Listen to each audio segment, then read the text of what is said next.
اسلام آباد میں معروف تھنک ٹینک IPRI اور یوکرینی تھنک ٹینک FDI کے زیر اہتمام آن لائن ویبینار کا انعقاد کیا گیا۔ اس پر بات کرنے کے لیے ہمارے ساتھ موجود ہیں تجزیہ کار بریگیڈیئر ریٹائرڈ راشد ولی۔ بہت شکریہ راشد صاحب آپ کے وقت کا۔ سر، آپ سے جاننا چاہیں گے یوکرین صورتحال پر ہونے والے اس اہم اجلاس پر آپ کیا کہیں گے؟ یہ ایک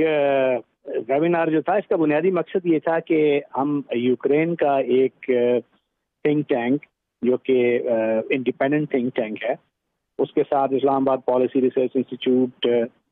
اس انتہائی اہم موضوع پہ مذاکرہ کریں، جس میں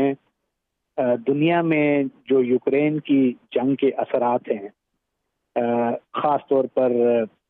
توانائی اور خوراک کی جو قیمتیں ہیں ان پہ جو اس کا اثر ہوا ہے، اور اس سے گلوبل ساؤتھ کے جو ممالک ہیں، افریقہ کے، ایشیا کے، اور ان کی اکانومی کو جو زد پہنچی ہے قیمتوں میں اضافے کی وجہ سے، اور اس کے بعد سپلائی چین ڈسرپشن جو ہوئی ہے اس کے خطے میں، اور باقی اوور آل جو دنیا پہ اس کے اثرات ہیں وہ کیا ہیں۔ تو اس میں جو یوکرین کے اس پہ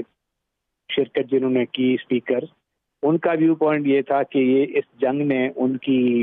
انرجی کی جو پروڈکشن کیپیسٹی ہے اس کو بہت نقصان پہنچایا ہے، اور اس کے بعد وہ ہیومینیٹیرین جو اس سے کرائسس آیا ہے، اس سے پوری جو ان کی اکانومی اور اس سوسائٹی کا جو اس میں ایک سارا ڈی اسٹیبلائزیشن ہوئی ہے، اس کا امپیکٹ ان کی بیرونی تجارت پہ ہوا ہے، خاص طور پہ جو فوڈ سیکورٹی تھی۔ اب بھی وہ انہوں نے بڑا کلیئرلی بتایا ہے کہ یوکرین ایک ایسا ملک ہے جہاں پہ 1/3 سے زیادہ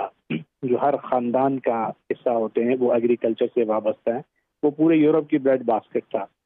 اور اب وہاں سے شپمنٹس کو ہونا، ان کی جو بلیک سی کی جو پورٹس ہے اس پہ بہت سے ان کے شپ پھنسے ہوئے ہیں، کیونکہ اس جنگ کی وجہ سے وہ ان کو استعمال نہیں کر پا رہے۔ ہمارے معروف اکانومسٹ ڈاکٹر اشفاق جنہوں نے بڑا اچھا ڈسکورس دیا، اور انہوں نے یہ بتایا کہ اس کو دوبارہ ایک الٹرنیٹیو ذرائع کی طرف جانے کے لیے دنیا کو کوئی 10 سال سے زیادہ کا عرصہ لگ سکتا ہے، اور اس دوران یہ قیمتوں کا اتار چڑھاؤ اسی طرح بڑھتا رہے گا، کیونکہ اس کا کوئی متبادل ذریعہ ابھی تک وہ نہیں بن سکا۔ سارے شرکاء کا اس پہ اتفاق تھا کہ